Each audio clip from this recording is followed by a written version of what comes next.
Bismillahirrahmanirrahim. Kisah Urwah bin Zubair rahimahullah. Urwah bin Zubair adalah salah satu orang yang sangat luar biasa, terkenal dengan kesolehannya. Urwah bin Zubair ini anaknya Zubair bin Awam. Zubair bin Awam adalah salah satu 10 orang yang dijamin masuk surga. Anaknya Urwah. Urwah bin Zubair ini pernah duduk bersama dengan teman-temannya. Ada Abdullah bin Zubair, saudaranya sendiri, yang terkenal nanti sempat jadi khalifah beberapa saat. Kemudian ada Abdul Malik bin Marwan, dan ada lagi satu adiknya Abdul Malik bin Marwan. Duduklah mereka di depan Ka'bah lagi ngobrol anak-anak muda ini.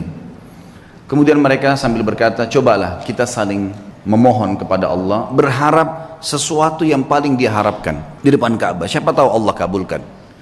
Berkatalah Abdullah bin Zubair, saya berharap menjadi khalifah, menguasai Hijaz, Mekah dan Madinah. Lalu adiknya berkata, saya mau menjadi penguasa Khurasan, wilayah Persia. Abdul Malik mengatakan, kalau itu angan-angan kalian, maka saya berharap menjadi khalifah muslimin secara umum, menguasai semua wilayah Islam.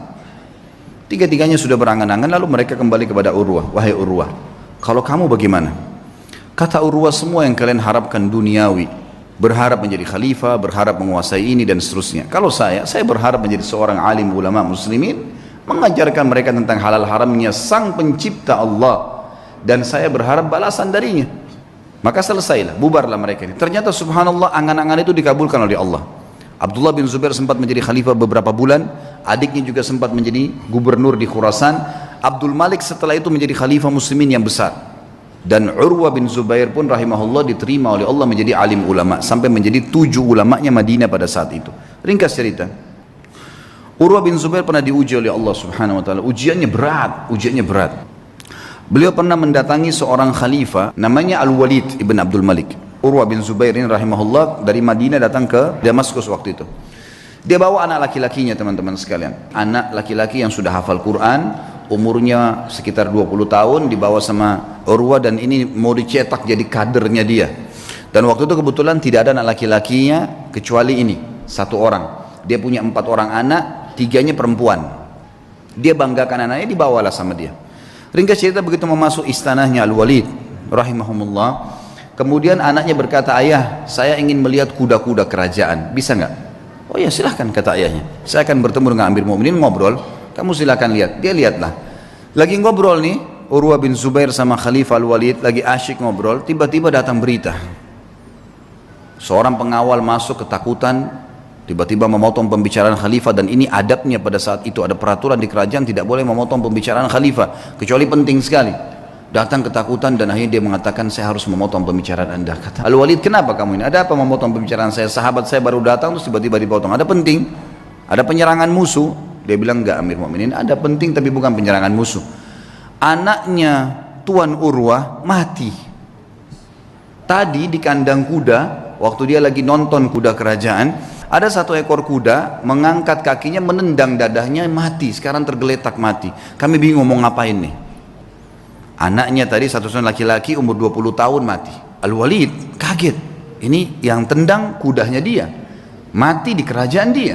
Tetap dia shock gitu kan, tidak enak. Tapi subhanallah, dia balik ke arah Urwah. Urwah senyum. Lalu Urwah mengatakan, inna lillahi wa inna ilaihi raji'un, berikan jenazahnya biar saya yang urus.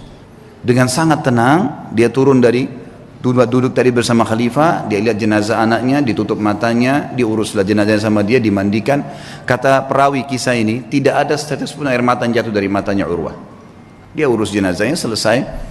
Kemudian dia bilang sama Walid, saya mau turunkan anak saya di kuburan sendiri. Baiklah, turun. Begitu turun subhanallah di kuburan, dalam kisah ini dikatakan ada satu penyakit, teman-teman. Penyakit ini saya tidak tahu dalam bahasa Indonesia, tapi dalam bahasa Arab disebutkan gargarina namanya. Gargarina ini penyakit harus amputasi, nggak bisa enggak.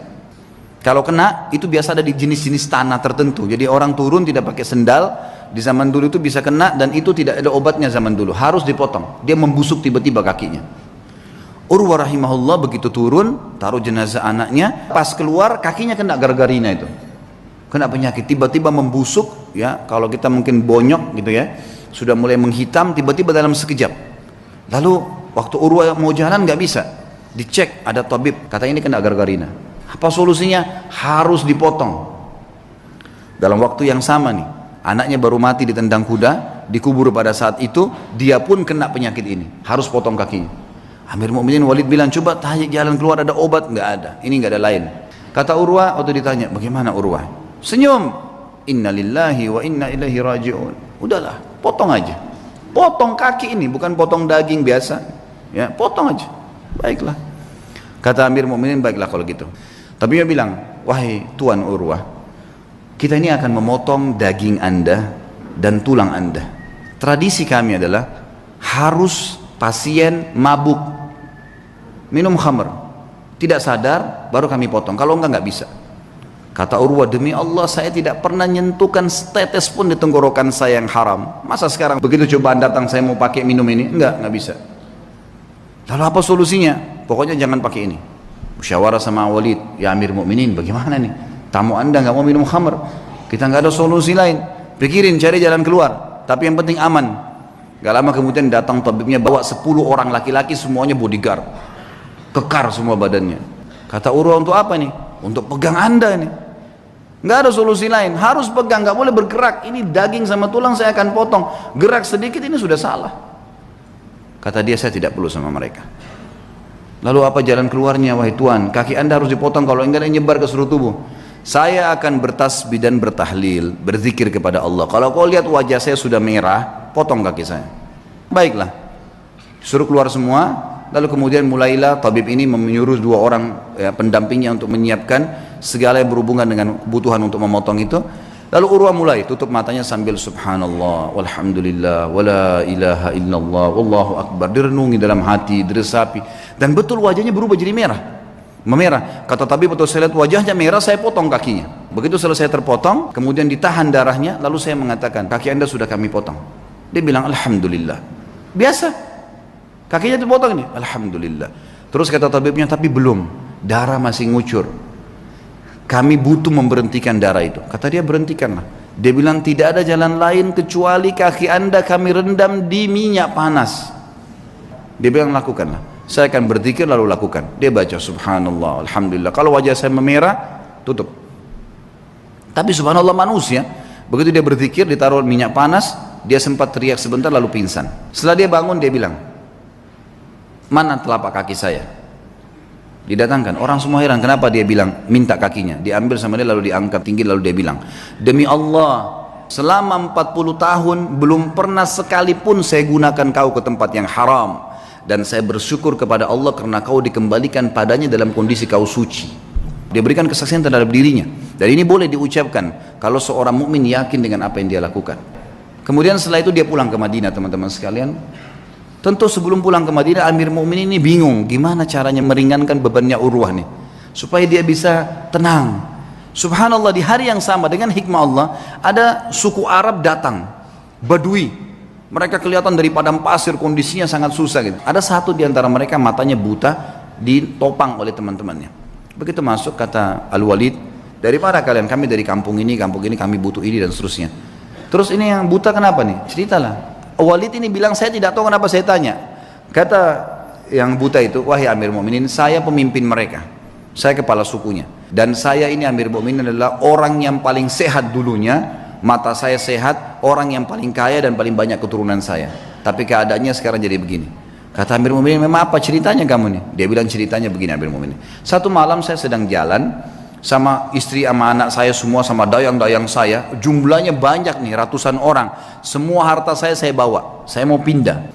Kami turun di sebuah lembah. Tiba-tiba waktu lagi tidur malam, ada banjir nggak tahu dari mana di padang pasir tuh lembah. Mengangkat semuanya, kemah-kemah, harta, unta-unta, semua anak istri saya mati semuanya.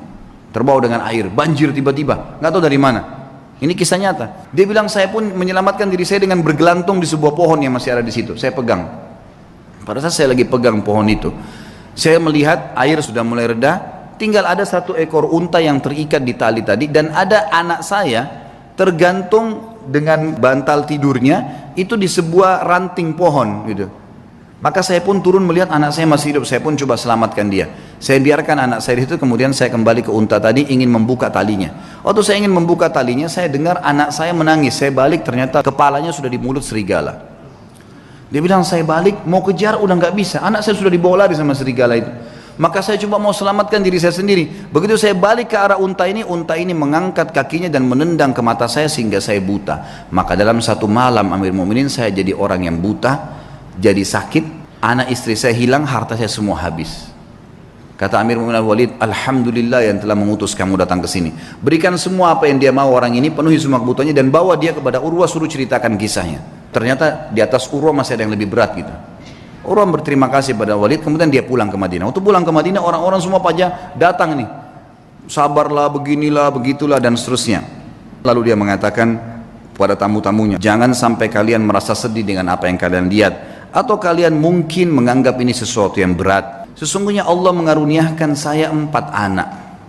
Dia mengambil 1 dan masih memberikan saya 3.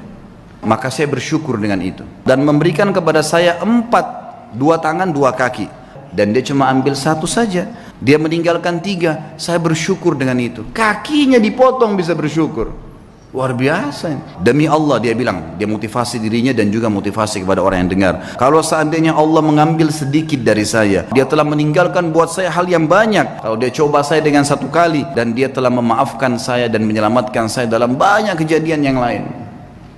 Semua orang pun akhirnya berterima kasih pada Urwah dan akhirnya mereka pergi.